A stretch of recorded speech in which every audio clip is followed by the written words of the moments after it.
Let me ask you something. What if I told you that 30 days from now your life could look completely different? Not next year, not someday, just 30 days, now before you roll your eyes. This ain't hype. This is truth, because your future, it's not waiting on luck, it's waiting on you. You've wasted enough time thinking about it, dreaming about it, talking about it. Now it's time to move, because 30 days of focus can beat 0 days of procrastination. 30 days of discipline can rewrite the story you've been stuck in for years, but nobody's gonna hand it to you. You've got to decide, will these next 30 days pass you by like all the others, or will this be the month everything changes? Absolutely. Here's a powerful, extended version of the discipline is the bridge concept told with a strong, motivational, Denzel-style delivery. It's straight-up real talk with fire and purpose behind every word. Everybody wants something: success, growth, freedom, peace, power, but not everybody gets there. You know why? Because there's a gap. A space between where you are and where you want to be, and that space, that's not filled with luck, not talent, not talk. It's filled with one thing: discipline. Discipline is the bridge, not the shortcut, not the elevator, the bridge. It's long, it's hard, it shakes when you walk on it, but it holds you if you stay consistent. See, motivation comes and goes. It's like a spark. Feels good for a minute, gets you excited, but when the alarm goes off at 5 a.m., when nobody's watching, when your legs are sore, your mind is tired, and that inner voice says skip it, motivation is gone. Discipline is still there, quiet, solid, waiting for you to show up. People ask, how do I stay committed? You don't. You decide to be disciplined. Discipline means showing up whether you feel like it or not. It means honoring your future more than your feelings. It means telling yourself no today so you can say yes to something bigger tomorrow. You want to build something great. You want to change your body, your mind, your finances, your life. Then understand this. Discipline doesn't take days off. It doesn't negotiate. It doesn't care if it's your birthday, if it's raining, or if you're in the mood. Discipline is your quiet weapon. It's the early morning when everyone else is sleeping. It's the extra rep when your arms are shaking. It's the notebook full of ideas nobody sees yet. It's reading when others scroll, running when others quit, working while others complain. And no, discipline is not easy. It's not sexy, it's not glamorous. You're not gonna get applause for it. You won't always see results right away, but day by day it builds you, it molds you, it carries you across that gap between I wish and I did. Now listen, there will be days you slip, days you fall, but discipline doesn't demand perfection. It demands that you return, get up, get back to it. Because discipline is not about how you feel, it's about what you do, repeatedly, regardless of how you feel. That's how change happens, not in some grand moment, but in the grind, in the quiet, in the daily decision to keep going. So if you're standing on one side of that gap, staring at the life you say you want, you better start building your bridge. Brick by brick, rep by rep. Day by day, that bridge is made of every sacrifice, every uncomfortable moment, every yes to your goals and no to your excuses. And one day, you'll look up and realize you're not just crossing that bridge anymore. You've become it, strong, unshakable, unstoppable. Discipline did that. So don't just dream, build. Let me know if you want this as part of a larger speech or need more metaphors/visuals added in. We can go even deeper with it. Absolutely, here's a deep, motivational expansion of every step counts, written in a bold, grounded tone with that Denzel style conviction, calm, commanding, and full of wisdom. You want the truth. It's not the big moves that change your life. It's the small ones, the tiny, quiet, unnoticed ones. The steps you take when nobody's cheering, when nobody sees, when even you start to question if they matter, but they do. Every step counts. That workout you didn't want to do, but did anyway, that counts.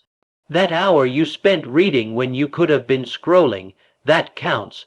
That moment you spoke up instead of staying silent. It counts. The problem is, we've been trained to only celebrate the finish line. The promotion, the six-pack, the big reveal. We see the highlight reels and think success comes all at once. But what you don't see is what built those moments. 1,000 small, disciplined steps stacked on top of each other. One page, one rep, one hard conversation, one choice at a time. Success doesn't happen in one giant leap. It's slow, it's boring, it's relentless, but it adds up. See, people quit because they don't see results fast enough. They take a few steps, don't see the mountain move, and they walk away. But life doesn't work like that. It's not about how fast you get there. It's about the fact that you kept moving at all. Consistency beats intensity every single time. You can go hard for a week and then burn out, or you can go steady for a month and change your life. And the thing is, the steps that matter most, they're usually the ones nobody gives you credit for. Nobody claps when you say no to junk food. Nobody sees you turning off Netflix to work on your craft. Nobody notices when you bite your tongue to keep your peace. But every single one of those choices is building something. Brick by brick, layer by layer, step by step, you are becoming something, someone, even if you don't feel it yet. That's the secret. Growth is quiet. Transformation is silent. You don't feel the change until one day you wake up, look around, and realize you're walking in a life you used to only dream about. So take the walk, even when it's slow, even when it's lonely, even when it feels like nothing's happening. Because something is happening inside you, around you, through you. Every choice you make either pulls you closer to the person you want to be, or drags you further from them. And no, you won't be perfect. You'll slip, you'll miss a step, but don't stop walking. Don't throw away the journey just because you stumbled. Every step still counts, even the hard ones, even the tired ones, even the steps where you're limping, crawling, grinding your teeth to keep going. They matter because what separates the successful from the stuck isn't talent, it isn't luck.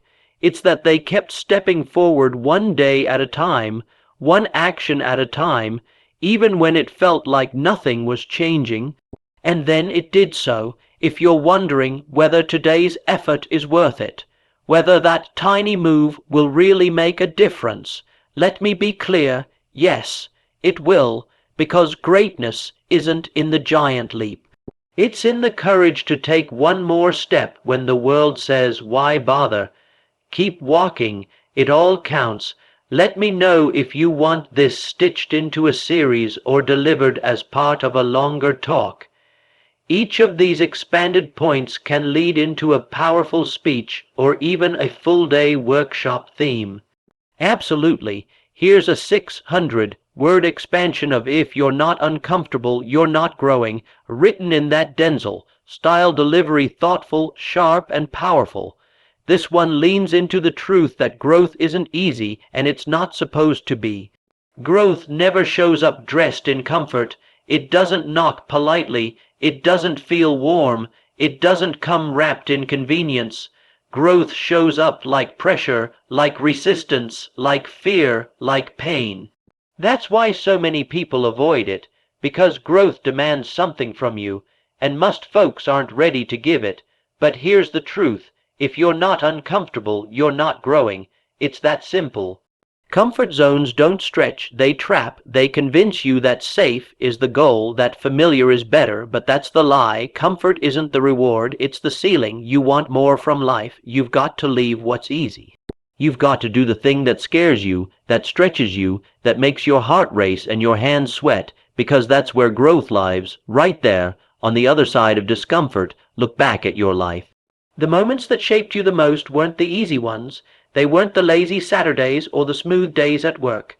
It was the hard stuff, the heartbreaks, the failures, the nights you didn't think you'd get through, but did. That's where the real growth happened, not because it was pleasant, but because it pushed you. Pressure reveals you, discomfort refines you, It shows you what you're made of. You go to the gym to get stronger. What do? You lift weight, you strain, you sweat. You literally tear your muscles so they can rebuild stronger. Pain is the process, same with life. You want to grow, you want to be better. You've got to put yourself under tension. New levels require new effort, new confidence, new courage, and none of that comes without friction. So when life feels hard, don't always see it as something going wrong. Sometimes it's going right. Sometimes the stretch is exactly what you prayed for, just not in the form you expected. Growth is uncomfortable because you're changing, and change means leaving behind the version of you that was built for survival. So you can step into the one that's ready to thrive. You can't grow and stay the same. It doesn't work like that. Something has to give, your habits, your mindset, your circle, your excuses, and let's be real, it's going to feel weird. You're going to question yourself. You'll feel like a beginner again. That's normal. That's part of it. Growth isn't glamorous. It's awkward. It's messy. It's full of doubt. But if you stay in it, if you keep showing up in the discomfort, you become something different. You become stronger, sharper, wiser, more capable, and suddenly the thing that once scared you, now you're doing it on a Tuesday like it's nothing. That's growth. That's evolution. But you don't get there by staying cozy. So stop running from discomfort. Start walking toward it. Lean into the challenge, because every time you step into the fire, you leave with something forged, a new skill, a new mindset, a new level of power. Don't wait for the feeling of comfort to move. Move through the discomfort and grow because of it, because growth isn't found in what's easy. It's found in what's necessary. So if you're feeling uncomfortable right now, good. That means you're in the process. That means you're becoming, and that's exactly where you're supposed to be. Want the next one lined up, or want this woven into a speech or script? I got you. Absolutely. Here's a 600-word expansion of Protect Your Energy, written in a grounded, no-nonsense Denzel-style tone. It's calm but commanding, reflective yet fierce, like someone who's seen life and learned to guard their peace the hard way. You only get so much energy in a day, so much focus, so much mental space, and how you use it, that determines everything. See, people think time is the most valuable currency, but it's not. It's energy, because you can have all the time in the world. But if your energy is off, your focus is scattered, your peace is disturbed, you won't get anything done. Not anything that matters anyway. You have to be intentional with what you let into your world. Because everything has a cost. Every phone call, every conversation, every scroll, every argument, it either charges you or drains you. And some people, they don't come to add, they come to take. Not everyone deserves access to your mind. Not everyone has earned a seat at your table. Some folks show up with chaos in their pockets, confusion in their tone, and drama like it's perfume, trying to spray it all over your day. You've got to know when to engage and when to walk away. You've got to be okay with saying no, even when it makes you look cold, because peace is expensive, and sometimes the price is other people's approval. That doesn't make you selfish, that makes you wise. There's a difference between being kind and being available. You can be kind and still guard your space. You can love people and still keep them at a distance if they threaten your growth, because not everyone is meant to walk with you into the next chapter. Some are still tied to the version of you you've outgrown, and here's the thing, it's not just people, it's habits, it's content, it's noise. Every time you wake up and start your day with chaos notifications, distractions, somebody else's drama, you've already lost the first battle.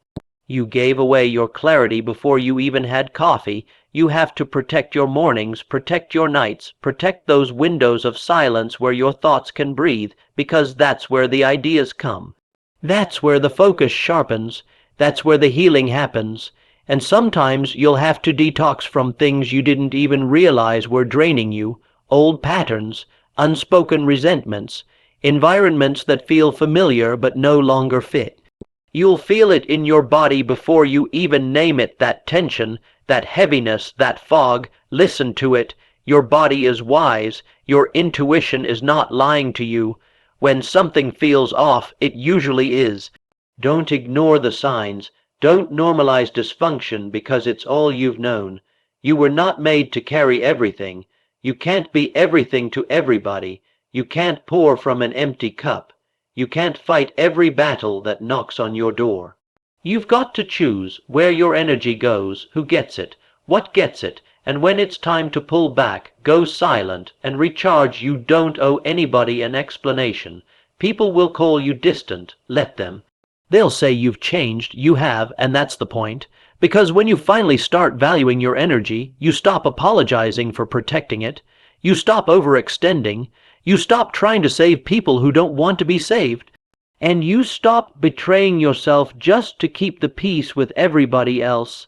Absolutely.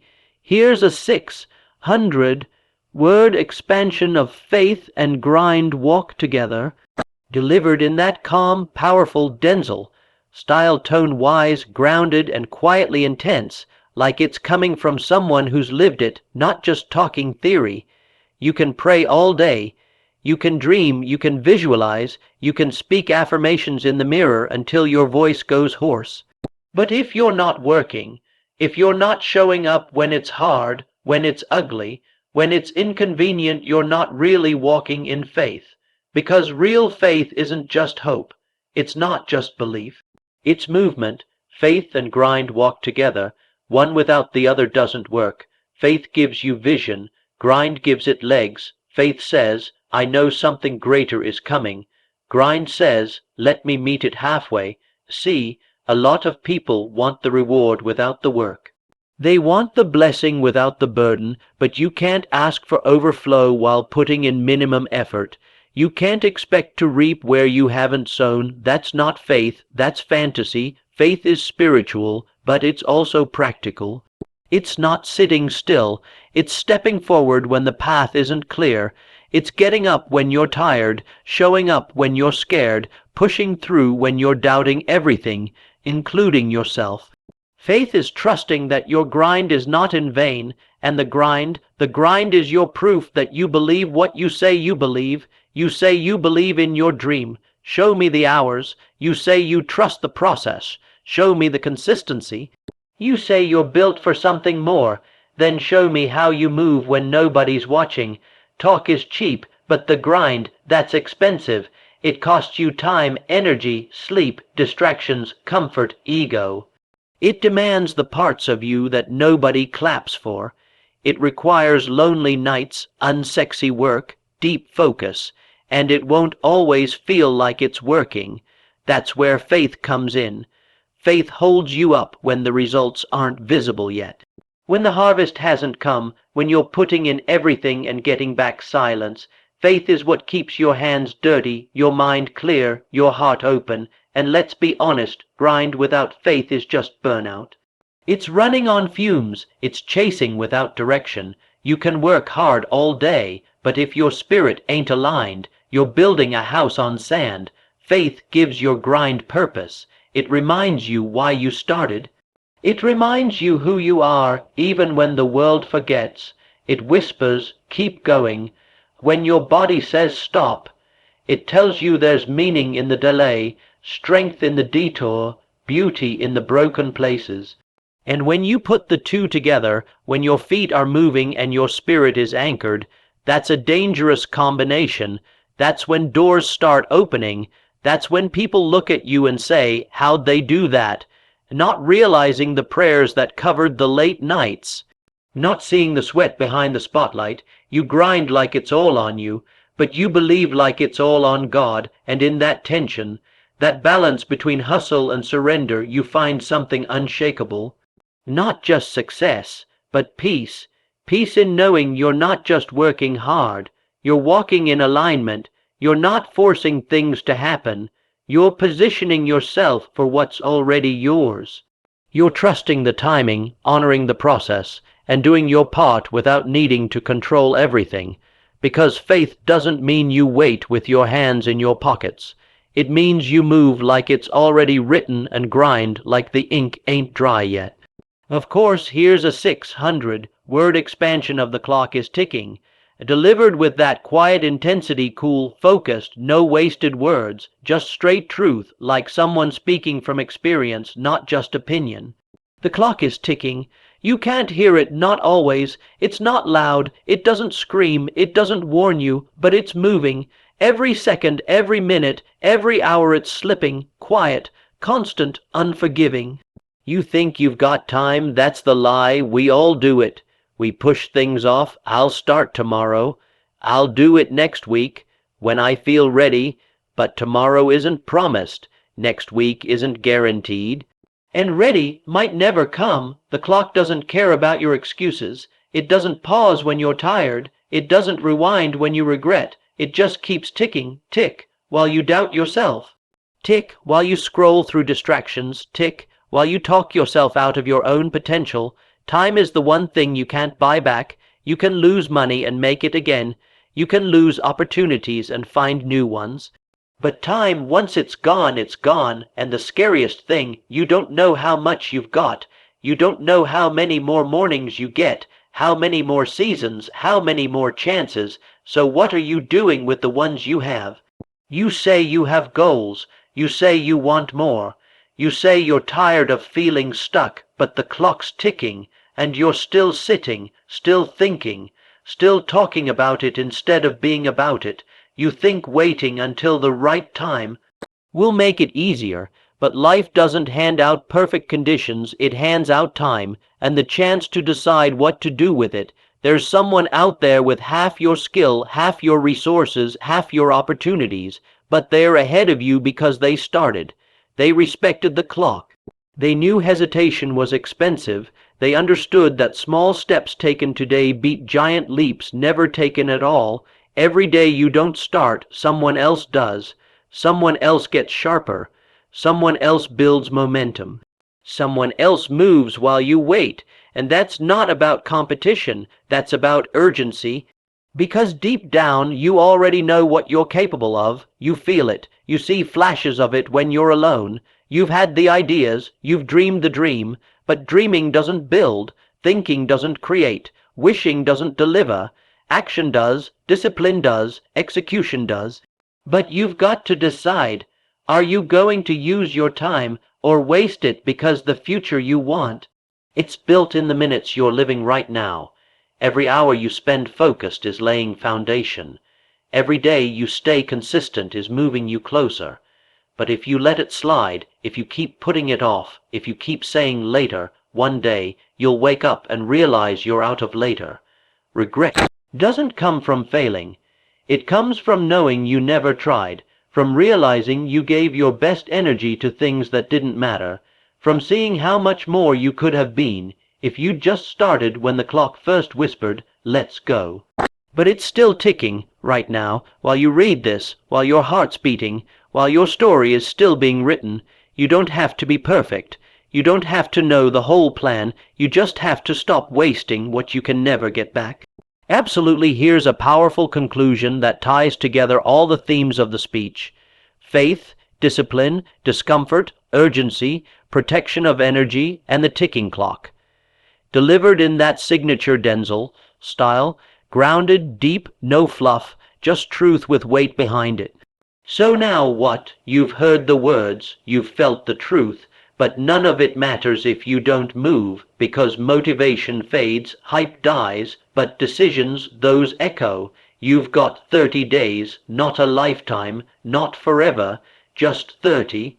30 chances to lock in. 30 chances to show up when it's hard, when it's inconvenient, when nobody's clapping. 30 chances to choose discipline over distraction, growth over comfort, purpose over noise. You don't need permission, you don't need applause, you don't need perfect conditions. What you need is already inside you: faith to believe, grind to build, fire to protect your energy, and awareness to know the clock is ticking. So take the step, feel the discomfort, shut the noise out, and get to work. Because the next 30 days, they won't just change your life. They'll show you what's been in you the whole time.